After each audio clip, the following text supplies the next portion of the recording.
ትግላችን እስከምን ነው? በብዙ ምክንያቶች ትግሉ ጊዜ እየገዛ ቀናት ሳምንታት ወራትን፣ ወራት ደግሞ ዓመታትን ገዝተው ዛሬ ብንደርስም አሁንም ገና የትግላችን መነሻ ላይ ነን። ታዲያ በእነዚህ ጥለውን በነጎዱ ጊዜያት መካከል የአማራ ሕዝብ ከሊቅ እስከ ደቂቅ በጸረ አማራዎች በተከፈተበት ጦርነት የህይወት የአካልና የንብረት ዋጋ ከፍሏል፣ እየከፈለም ይገኛል።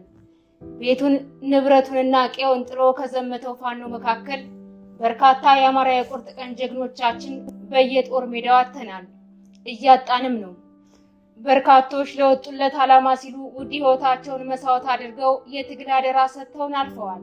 ጀግኖቻችን ለዓላማ በክብር ሲሰዉ የሚወዷቸውን ቤተሰቦቻቸውን ጭምር ለኛ አደራ ሰጥተው ነው።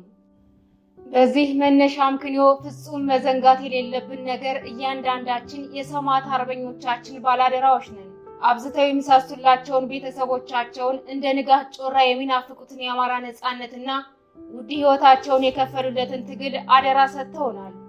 በመሆኑም የጀግኖቻችንን አደራ ላለመብላትና የአማራ እናቶችንን ባለመጥረግ ፋኖ ባላማና በግብ ከማይመስሉት የፖለቲካ ታጣቂዎች ጋር ምንም አይነት እርዳታ ሳይጠይቅ ከአብራኩ ከወጡ ልጆቹ በአራቱም ጠቅላይ ግዛቶች ከሚገኙ ፋኖዎች ጋር እጅ ለእጅ ተያይዞ እስከ ነጻነት ለመፋለም መቁረጥ አለበት።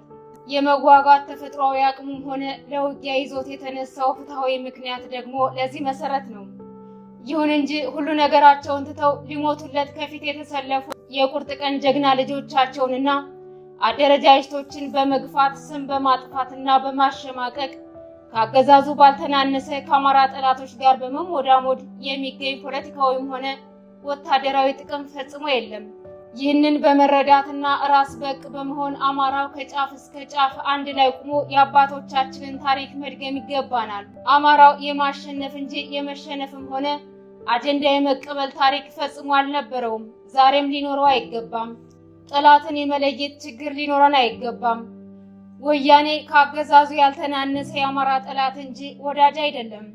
በዚህ ሰዓት እያደረገው ያለው እንቅስቃሴ ሀገር የማዋለድ እንጂ የምኒልክ ቤተ መንግስትን የመቆጣጠር አይደለም።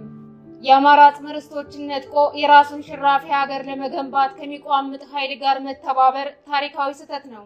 እናንተ ጀግና የአማራ ልጆች ሆይ በተለይም መሬት ላይ ሆናችሁ ከጠላት ጋር የምትፋለሙ በሙሉ ከጀግና ወንድሞቻችሁ ጋር አንድ ለመሆን የማንንም ይሁንታ መጠየቅ የለባችሁም። መሪዎቻችሁንም ሆነ አደረጃጀታችሁን ጠንከር ብላችሁ ለአንድነት ደፍራችሁ ጠይቁ። አገዛዙን ሳትፈሩ የገጠማችሁ መቼም ለመጠየቅ በቅርብ የሚገኙ አመራሮችን ለመጠየቅ ታመነታላችሁ ብዬ አላምንም። አንድ ላይ ቁማችሁ ለመታገል ደግሞ የትግሉ መነሻ ምክንያቶች በቂ ናቸው። ይህ የፋኖ ፖለቲካዊ የትጥቅ ትግል እንቅስቃሴ የሚያስጨንቅ ግዙፍ ሰራዊት የገነባ ቢሆንም ዛሬ አንድ ላይ መቆም ባለመቻሉ በጠላት ሰርጎ ገቦች፣ በይስሙላ ፋኖዎች፣ ከአገዛዙ የጥቅም ሸሪኮችና የድል አጥቢያዎች መሪነን ባዮች አማካኝነት የጠላት አጀንዳ ተሸካሚ እየሆንን መጥተናል።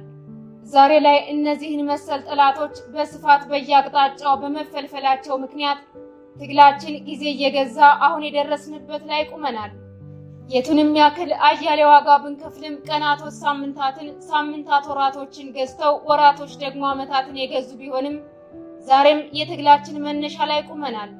በመሆኑም ከመገፋፋት ከመጠፋፋትና የጠላትን ተልዕኮ አስፈጻሚ ከመሆን በመውጣት በተቀደደልን ቦይ መፍሰስና ቁመን ከሰፈር እሳቤ ተሻግረን በአማራነት መንፈስ ብቻ ለአንድነቱ ጠንካራ ጠያቂዎችና ፈላጊዎች በመሆን እናንተ መሬት ላይ የህይወት መስዋዕትነት የምትከፍሉ የመንፈስ የትግል ጓዶቻችን እስከ ነጻነት ግባችን ድረስ በቀናነት ልትገፉ ይገባል።